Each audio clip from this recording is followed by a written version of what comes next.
حضرت خدیجۃ الکبریٰ رضی اللہ تعالی عنہا، ان کے والد گرامی جن کا نام خویلد تھا، یہ ایک بہت بڑے تاجر تھے، لیکن حضرت خدیجۃ الکبریٰ کی عمر ابھی جوانی کے عالم میں، جوانی کے وہ نزدیک تھی کہ حضرت خویلد کا انتقال ہو گیا۔ ان کی پرورش ان کے چچا نے کی۔ اپنے والد کی طرف سے حضرت خدیجہ کو وراثت میں بہت بڑی تجارت اور بہت زیادہ جو مال دنیا کا ہے وہ ان کو ملا۔ حضرت خدیجۃ الکبریٰ نے اپنا جو سامان تھا، جو ان کو مال تجارت ان کے باپ کی طرف سے وراثت میں ملا تھا، اس کو وہ تجارت میں استعمال کرتی تھی، اور ان کی تجارت کا طریقہ کار یہ تھا کہ وہ مختلف لوگوں کو پیسہ دیتی تھی، سرمایہ دیتی تھی کہ میرے اس پیسے سے تم تجارت کرو، اور جو نفع ہوگا اس نفع کو ہم برابری کی بنیاد پہ تقسیم کر لیں گے۔ اسلام میں اس تجارت کو مداربت کہتے ہیں۔ اسلام نے سرمایہ کے تحفظ کے لیے اور صلاحیت کے تحفظ کے لیے مداربت کو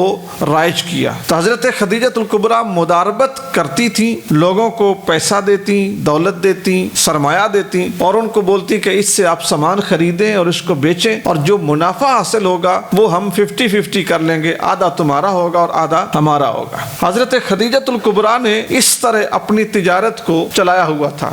جب ان کے پاس رسول اللہ صلی اللہ علیہ وسلم کی یہ شناخت پہنچی کہ نبی پاک صلی اللہ علیہ وآلہ وسلم امین بھی ہیں، صادق بھی ہیں اور نوجوان بھی ہیں، اور اپنے چچا حضرت ابو طالب کے ساتھ صرف مکہ یا حجاز کے اندر نہیں بلکہ ملک شام تک وہ سفر بھی کر چکے ہیں، یعنی مکے سے باہر کی جو تجارت ہے اس کو بھی سمجھتے ہیں، اور اس منڈی سے بھی ان کی واقفیت ہے، اور امانت اور دیانت میں کوئی ان کا دوسرا ہمسر نہیں ہے۔ تو حضرت خدیجہ نے رسول پاک صلی اللہ علیہ وآلہ وسلم کو اپنا مال تجارت دے کے ملک شام بھیجنے کا فیصلہ کیا، اور رائے دی حضور کو، اپنے قاصد کے ذریعے یہ رائے دی کہ آپ میرا سامان بھی لے کر جائیں۔ تو چونکہ یہ سامان ایک خاتون کی طرف سے تھا، رسول اللہ صلی اللہ علیہ وآلہ وسلم کچھ ہچکچائے اور پریشان ہوئے۔ حضور نے اپنے چچا حضرت ابو طالب سے مشورہ کیا، تو پیارے چچا نے کہا کہ بیٹے یہ تجارت ہے، وہ پیسے دے رہی ہیں، تم نے محنت کرنی ہے، تم ایماندار ہو، کر سکتے ہو، نوجوان ہو، تو تمہیں یہ آفر قبول کرنی چاہیے۔ اپنے چچا کے مشورے سے رسول اللہ صلی اللہ علیہ وسلم نے اس آفر کو قبول کیا، اور ملک شام کی طرف حضرت خدیجہ کا سامان لے کے حضور نے سفر کیا۔ حضرت خدیجہ کے والد کا ایک غلام تھا جو حضرت خدیجہ کو والد کے بعد وراثت میں ملا، اس کا نام میسرہ تھا۔ وہ اس خاندان کا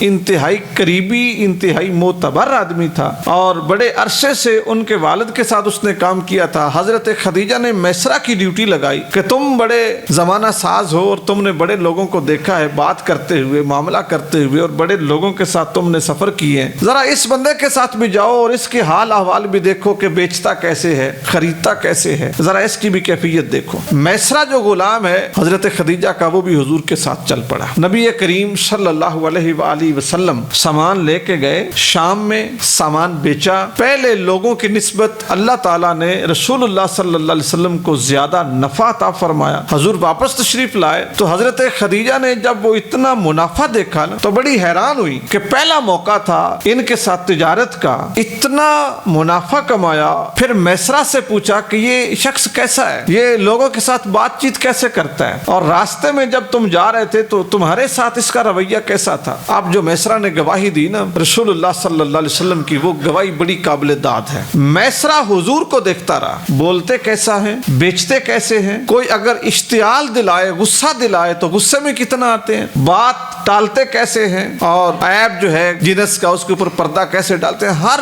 چیز وہ نوٹ کرتا رہا۔ پرانا نوکر تھا حضرت خدیجہ کے والد کا، پھر ان کے پاس آیا، وہ سارے معاملات جانتا تھا۔ حضرت خدیجہ نے پوچھا میسرہ مجھے یہ بتا، اس شخص نے اتنا منافع کمایا ہے، اس کی بول چال کیسی تھی۔ ایک شک ہوتا ہے نا بندے کو، کچھ لوگ ہوتے ہیں بہت زیادہ سیل کر لیتے ہیں، قسمیں اٹھا اٹھا کے، جھوٹی باتیں کر کر کے، جھوٹی تسلیاں دے دے کے، قرآن اٹھا اٹھا کے، ٹھیک ہے، کیونکہ کمپنیوں کی طرف سے ان کو آفر ملی ہوتی ہے کہ اگر اتنی ہماری پروڈکٹ آپ سیل کر دیں گے تو جو آپ کو رعایت ہے وہ تو ملے ہی ملے نا، جو آپ کا پرافٹ ہے وہ تو آپ کو ملے گا ہی ملے گا، ہم آپ کو کمیشن دیں گے، اتنے انسینٹیو ملے گا آپ کو۔ تو لوگ قسمیں قرآن اٹھا اٹھا کے چیزیں بیچے جا رہے ہیں دکانوں میں، مارکیٹوں میں۔ حضرت خدیجہ نے پوچھا کہ اس شخص نے اتنا جو منافع کمایا ہے اس کی وجہ کیا ہے؟ اب میسرہ نبی پاک صلی اللہ علیہ وسلم کے اوصاف بیان کر رہا ہے۔ وہ کہتا ہے مائی صاحبہ کو، کہتے ہیں جناب جب ہم یہاں سے نکلے ہیں نا، ملک شام پہنچے ہیں، وہاں پہ ہم نے سامان رکھا ہے، اتارا ہے، منڈی میں لگایا ہے، واپس آئے ہیں،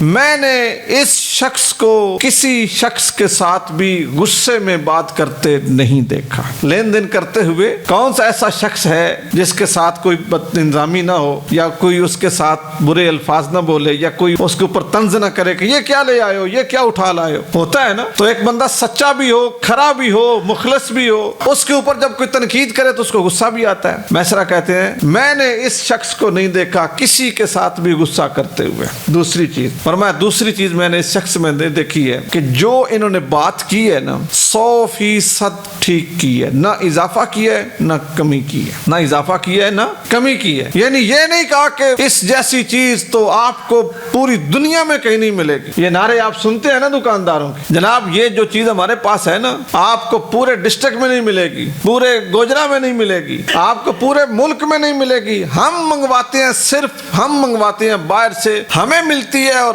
ہم آگے پھر پرچون پہ سیل کرتے ہیں، ہم کسی کو تھوک پہ بھی نہیں دیتے۔ جھوٹ ہوتا ہے۔ کہا اس شخص نے جتنا کوالٹی تھی نا کسی چیز میں اتنی کوالٹی بتائی، جو کمی کمزوری تھی نا اس کو بھی ظاہر کیا ہے کہ بھائی اس میں یہ نقص ہے، تمہیں پسند ہے تو لے لو، اور اس میں یہ خوبی ہے، پسند ہے تو لے لو۔ کہا جس وقت تولنے کی باری آئی، گننے کی باری آئی، اس شخص نے گنتی میں اور تولنے میں تھوڑا سا بھی پیمانے کو جھکنے نہیں دیا۔ اپنا دیا برابر ہے، ادھر سے لیا برابر ہے، دیتے ہوئے بھی پورا دیا ہے، لیتے ہوئے بھی پورا لیا ہے، نہ اپنے ساتھ زیادتی ہونے دی ہے نہ دوسرے کے ساتھ زیادتی کی ہے۔ کہا اس شخص نے ناپا پورا ہے، گنا پورا ہے، تولا پورا ہے، جو بیچا ہے صحیح بیچا ہے۔ اور پھر اس کی زبان سے میں نے کسی شخص کو جھڑکی نہیں سنی، غصے میں نہیں دیکھا، جھوٹ نہیں سنا، اور جو چیز دی ہے پوری تول کے دی ہے، اور جو رقم لی ہے پوری گن کے لی ہے۔ حضرت خدیجہ نے جب رسول پاک صلی اللہ علیہ وسلم کے یہ اوصاف سنے نا تو ان کو بڑے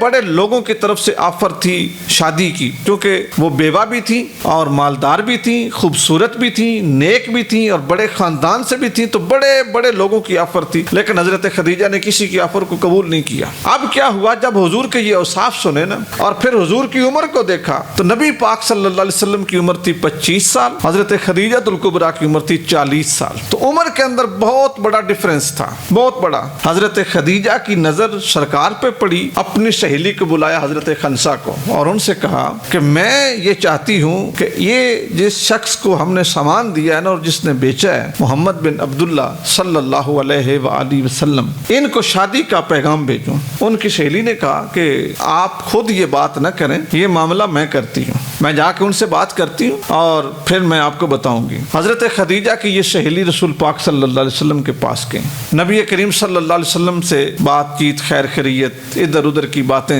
ہوئیں، پوچھیں، تو پھر بات آ گئی اصل بات پہ۔ انہوں نے حضور سے کہا کہ آپ شادی کیوں نہیں کرتے، آپ تو جوان ہیں اور آپ عرب ہیں، 25 سال عمر ہے آپ کی، بہت خوبصورت جوان ہے، تو آپ شادی کیوں نہیں کرتے؟ رسول اللہ صلی اللہ علیہ وسلم نے آگے سے یہ جواب دیا کہ میں شادی ضرور کرتا، لیکن ابھی جو اس وقت میری کنڈیشن ہے نا، یعنی جو میری مالی حالات ہیں وہ اتنے اچھے نہیں ہیں کہ میں کسی اچھے خاندان میں شادی کر لوں، پھر کسی اچھے خاندان کی عورت کو فیڈ کر سکوں، کفالت کر لوں، ابھی اس کیفیت میں نہیں ہوں، لیکن انشاءاللہ جلدی کروں گا۔ اب جب حضور کی آمادگی دیکھی نا انہوں نے، تو انہوں نے حضور سے کہا اگر آپ پسند کریں تو کیا آپ کی شادی ایک مالدار، عزت دار، ایماندار، خوبصورت اور قریش کی بہترین عورت کے ساتھ نہ کر دیں؟ آپ وہ رشتہ پسند کریں گے؟ تو رسول اللہ صلی اللہ علیہ وسلم نے پوچھا کہ کون سا رشتہ ہے؟ انہوں نے حضرت خدیجہ کا جب نام لیا تو نبی کریم صلی اللہ علیہ وسلم نے فرمایا کہ میں اپنے چچا حضرت ابو طالب سے مشورے کے بعد فیصلہ کروں گا۔